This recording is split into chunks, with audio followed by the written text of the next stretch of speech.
And welcome to my YouTube channel മാമാസോറസ് travel tales. കാണാതെ പോയിടങ്ങൾ കാണാൻ ടൈമായി. ഇന്നത്തെ നമ്മുടെ എപ്പിസോഡിൽ നമ്മൾ കാണാൻ പോകുന്നത് മുംബൈയിലെ എലിഫൻറ്റ കേവ്സ് ആണ്. എലിഫൻറ്റ കേവ്സ് ഒരു ഐലൻഡിലാണ് സ്ഥിതി ചെയ്യുന്നത്. മുംബൈയിൽ നിന്ന് ഒരു 10 കിലോമീറ്റർ ദൂരത്തിലാണുള്ളത്. അങ്ങോട്ട് എങ്ങനെ പോകണം, അവിടുത്തെ ബോട്ട് റൈഡിൻ്റെ എക്സ്പീരിയൻസ്, അവിടെ ചെന്ന് കഴിഞ്ഞിട്ട് അവിടുത്തെ സ്കൾപ്ചേഴ്സ്, അവിടുത്തെ ഹിസ്റ്ററി, മിസ്റ്ററി എല്ലാ ഡീറ്റെയിൽസും ഈ വീഡിയോയിലുണ്ടാവും. സോ അധികം ടൈം കളയാണ്ട് let's just dive into the video. Come on, let's go. അങ്ങനെ രാവിലെ തന്നെ ഊബർ ടാക്സി പിടിച്ച് ഞങ്ങൾ ഗേറ്റ് വേ ഓഫ് ഇന്ത്യയിലേക്ക് വണ്ടി വിട്ടു. അമ്മയ്ക്ക് കഴിഞ്ഞ വർഷം തൊട്ടുള്ള ആഗ്രഹമായിരുന്നു അടൽ സേതു വഴി പോകണമെന്ന്. അതുകൊണ്ട് ഞങ്ങൾ ഡ്രൈവറിനോട് അടൽ സേതു വഴി പോകാൻ റിക്വസ്റ്റ് ചെയ്തു. പക്ഷേ എന്ത് പറ്റിയെന്നറിയാവോ? ഓൺ ദ വേ ഞങ്ങളുടെ വണ്ടി പങ്ക്ചറായിപ്പോയി. പിന്നെ ഞങ്ങൾ വെളിയിലിറങ്ങി കുറേ ഫോട്ടോസൊക്കെ എടുത്തു, സൺറൈസ് എൻജോയ് ചെയ്തു. അപ്പോഴത്തേക്ക് ഞങ്ങളുടെ ഡ്രൈവർ അയാളുടെ കയ്യിലുണ്ടായിരുന്ന ഒരു സ്റ്റെപ്പിനിയും വെച്ചിട്ട് വണ്ടി റെഡിയാക്കി. പിന്നെ ഞങ്ങൾ അവിടുന്ന് സ്ഥലം വിട്ടു. ഗേറ്റ് വേ ഓഫ് ഇന്ത്യയുടെ അടുത്തുള്ള ടിക്കറ്റ് കൗണ്ടറിൽ നിന്ന് ഞങ്ങൾ 290 റുപ്പീസ് പെർ ഹെഡിൻ്റെ ടിക്കറ്റ് എടുത്തു. പിന്നെ ഒരു കാര്യം, ആ ടിക്കറ്റ് കൗണ്ടർ അല്ലാണ്ട് ഗേറ്റ് വേ ഓഫ് ഇന്ത്യയുടെ അടുത്തോട്ട് ചെല്ലുമ്പോൾ അവിടെ കുറേ ആൾക്കാർ ടിക്കറ്റ് വിൽക്കുന്നുണ്ടാവും. അവരുടെ അടുത്തുനിന്ന് നമുക്ക് ടിക്കറ്റ് വാങ്ങാം. പക്ഷേ ബി കെയർഫുൾ, അവർ ചിലപ്പോൾ വില കൂട്ടി പറഞ്ഞെന്നിരിക്കും. ലോക്കൽ ട്രെയിനിൽ വരാനാണെങ്കിൽ CST സ്റ്റേഷനിൽ ഇറങ്ങിയിട്ട് ബസ് നമ്പർ 116 പിടിച്ച് ഗേറ്റ് വേ ഓഫ് ഇന്ത്യയിൽ ഇറങ്ങാം. അങ്ങനെ ഞങ്ങൾ ഗേറ്റ് വേ ഓഫ് ഇന്ത്യയുടെ പുറകുവശത്തു നിന്ന് ബോട്ടിൽ കയറി യാത്ര തുടങ്ങി. ഈയിടയ്ക്ക് ഒരു ആക്സിഡൻറ്റ് പറ്റിയത് നിങ്ങൾ കേട്ടിട്ടുണ്ടാവും. ഗേറ്റ് വേ ഓഫ് ഇന്ത്യയുടെ അടുത്ത് വെച്ചിട്ട് പബ്ലിക് ബോട്ടേൽ നേവിയുടെ ട്രെയിനിങ് ബോട്ട് വന്നിടിച്ചിട്ട് ഒരു വലിയ ആക്സിഡൻ്റ് ഉണ്ടായിട്ട് കുറേ പേര് മരിച്ചുപോയി അതിൽ. അതുകൊണ്ട് തന്നെ ഞങ്ങൾക്ക് കുറച്ച് ടെൻഷൻ ഉണ്ടായിരുന്നു. പക്ഷെ നോക്കുമ്പോൾ അവരെല്ലാവർക്കും ഓരോ ലൈഫ് ജാക്കറ്റ് വെച്ച് പ്രൊവൈഡ് ചെയ്തിട്ടുണ്ടായിരുന്നു. ഇതിനു മുമ്പ് ഇങ്ങനൊരു ശീലമേ ഇല്ലായിരുന്നു. ഗേറ്റ് വേ ഓഫ് ഇന്ത്യയിൽ നിന്ന് ബോട്ട് കയറി എലിഫൻറ്റ കേവ്സിലോട്ട് പോകുന്ന വഴിക്ക് തന്നെയാണ് ഇന്ത്യൻ നേവിയുടെ വെസ്റ്റേൺ നേവൽ കമാൻഡ് ഉള്ളത്. അവിടെ അവരുടെ നേവൽ വെസൽസ്, അവരുടെ കുറേ ട്രെയിനിങ് എക്യുപ്മെൻറ്റ്സ്, ബേസ് ക്യാമ്പും കാര്യങ്ങളും, ഈവൻ അവരുടെ ആർട്ടിഫാക്ട്സും പഴയ ക്യാനൻസൊക്കെ സ്റ്റോർ ചെയ്ത് വെച്ചിരിക്കുന്ന സ്ഥലങ്ങളൊക്കെ അവിടെയാണുള്ളത്. അവിടെ നമുക്ക് ചില ഷിപ്പും കാര്യങ്ങളൊക്കെ കാണാം. അതിൻ്റെ കുറച്ച് ഡീറ്റെയിൽസ് ഞാൻ ഈ വീഡിയോയിൽ പറയുന്നതായിരിക്കും. മിഡിൽ ഗ്രൗണ്ട് കോസ്റ്റൽ ബാറ്ററി, ഇത് ഇന്ത്യൻ നേവിയുടെ ഹെറിറ്റേജ് സൈറ്റാണ്. ഇവിടെയാണ് പഴയ ക്യാനൻസും പിന്നെ പല നേവൽ ആർട്ടിഫാക്ട്സും വെച്ചിരിക്കുന്നത്.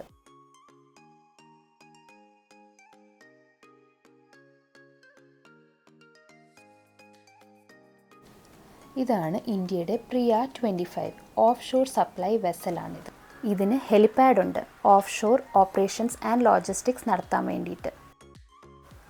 അങ്ങനെ കടലിലെ കാഴ്ചകളൊക്കെ ആസ്വദിച്ച് യാത്ര ചെയ്തുകൊണ്ടിരിക്കുമ്പോഴൊരു സംഭവം കണ്ടത്. അത് കണ്ടോ? സബ്മറീൻ, ഇന്ത്യൻ നേവിയുടെ സബ്മറീനാണത്. വാവ്!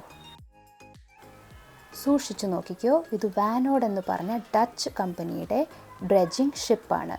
സീ ബെഡിൻ്റെ അവിടെ ഉള്ള എല്ലാം കച്ചറയും മണലും ഒക്കെ മാറ്റിയിട്ട് നാവിഗേഷൻ ക്ലിയർ ചെയ്യാൻ വേണ്ടിയിട്ടാണ്. Sigma triumph crude oil tanker. നമ്മുടെ ഇന്ത്യൻ നേവിയുടെ അച്ചീവ്മെൻറ്റ്സ് സെലിബ്രേറ്റ് ചെയ്യാൻ വേണ്ടിയിട്ട് December 4 ഗേറ്റ് വേ ഓഫ് ഇന്ത്യയുടെ അവിടെ ഭയങ്കര വലിയ celebration as Indian navy day. അന്നത്തെ ദിവസം പബ്ലിക്കിന് ഗേറ്റ് വേ ഓഫ് ഇന്ത്യയിൽ പോയിട്ട് ഈ സെലിബ്രേഷനും ആർഭാടവും കാര്യങ്ങളും എല്ലാം വിറ്റ്നസ് ചെയ്യാൻ പറ്റും. അങ്ങ് ദൂരെ കാണുന്ന ബ്രിഡ്ജ് കണ്ടോ? അതാണ് അടൽ സേതു. നമ്മൾ വന്ന വഴി 22 കിലോമീറ്റർ ദൂരമുള്ള ബ്രിഡ്ജ്. അങ്ങനെ 1.5 മണിക്കൂറിൻ്റെ യാത്ര കഴിഞ്ഞ് ഞങ്ങൾ എലിഫൻറ്റ കേവ്സിൻ്റെ ബോട്ട് ജെട്ടിയിലെത്തി. അവിടുന്ന് 18 രൂപയുടെ ടിക്കറ്റ് എടുത്ത് ടോയ് ട്രെയിനിലോ അല്ലെങ്കിൽ നടന്നാണെങ്കിലും നമുക്കൊരു 10-15 മിനിറ്റ് കൊണ്ട് എൻട്രൻസ് വരെ എത്താം. 16th സെഞ്ച്വറിയിൽ പോർച്ചുഗീസുകാർ ഈ വഴിക്ക് പോകുമ്പോഴാണ് അവർ എൻട്രൻസിൻ്റെ അവിടെ വലിയൊരു എലിഫൻറ്റിൻ്റെ സ്ട്രക്ചർ കണ്ടത്. അപ്പോഴാണ് അവർ ഈ ഐലൻഡിന് എലിഫൻറ്റ് ഐലൻഡ് എന്ന് പേരിട്ടത്. അതുവരെ ഇതിൻ്റെ പേര് ഖരപുരി എന്നായിരുന്നു, എന്ന് വെച്ചാൽ സിറ്റി ഓഫ് കേവ്സ്. ഈ ഇമേജ് പോസ് ചെയ്ത് നിങ്ങൾക്ക് കേവ്സിൻ്റെ ലൊക്കേഷൻ കാണാം. എൻട്രൻസിലെത്തിയ പാടെ ഞങ്ങൾ കഴിക്കാൻ കയറി. ഈ ഐലൻഡിൽ ചുറ്റിനും കുരങ്ങന്മാരാണ് ഉള്ളത്. 120 സ്റ്റെപ്സ് കയറിയാണ് കേവിൻ്റെ മെയിൻ എൻട്രൻസിലോട്ട് പോകേണ്ടത്. പോകുന്ന വഴി നീളെ ഇങ്ങനത്തെ കുറേ കടകളാണുള്ളത്. Local handicrafts, jewellery, paintings, show pieces എല്ലാം ഉണ്ട്. മുകളിലോട്ട് നടന്നു പോകാൻ പറ്റാത്തവർക്ക് ചെയർ പാൽക്കീസിലാണേലും ഇരുന്ന് പോകാം.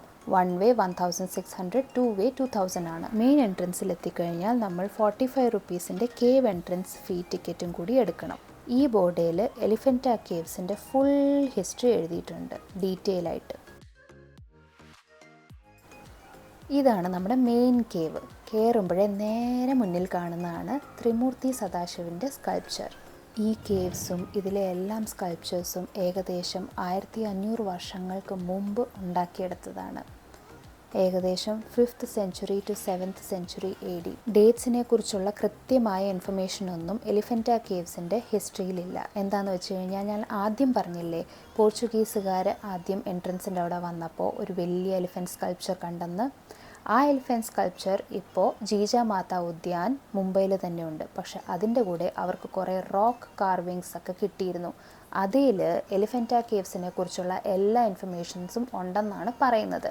പക്ഷേ അത് അവർ സ്റ്റഡി ചെയ്യാൻ വേണ്ടിയിട്ട് എക്സ്കവേറ്റ് ചെയ്ത് പോർച്ചുഗീസിലോട്ട് അയച്ചു. പക്ഷേ അത് അപ്പം തൊട്ട് മിസ്സിങ്ങാണ്.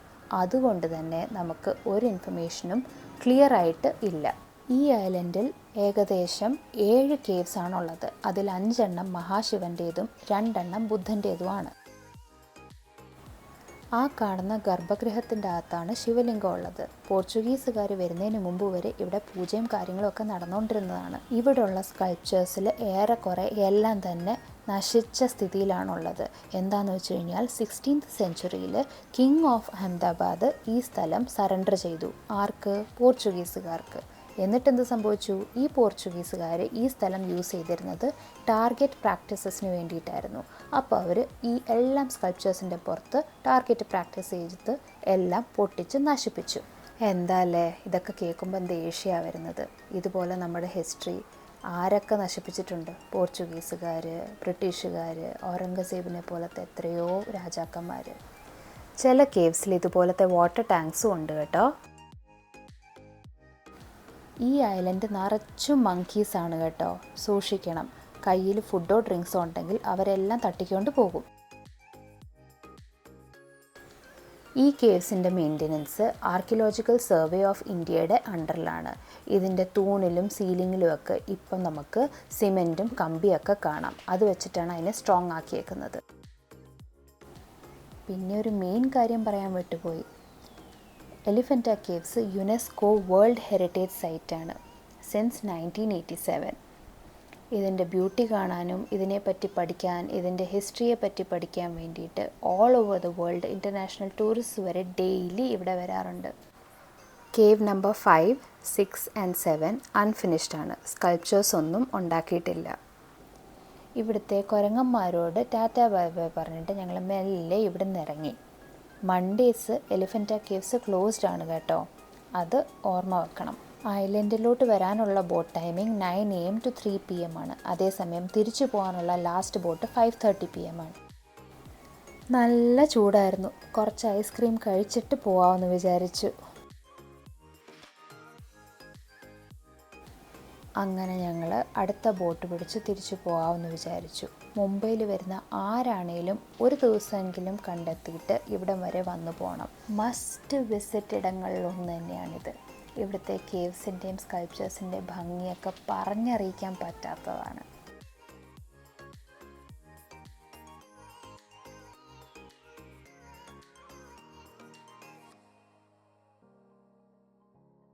ഇന്നത്തെ ഈ എപ്പിസോഡ് നിങ്ങൾക്ക് ഇഷ്ടപ്പെട്ടു എന്ന് ഞാൻ വിചാരിക്കുന്നു. നിങ്ങളുടെ ഫീഡ്ബാക്ക്സ് കമൻറ്റ് ബോക്സിലിടുക. അടുത്ത വീഡിയോ എടുക്കുമ്പോൾ നിങ്ങളുടെ ഫീഡ്ബാക്ക്സ് എൻ്റെ മനസ്സിലുണ്ടാകും. അതിനനുസരിച്ചായിരിക്കും എൻ്റെ വീഡിയോസും ഇൻഫർമേഷനും കാര്യങ്ങളും എല്ലാം. I need your support. So please like, share and subscribe.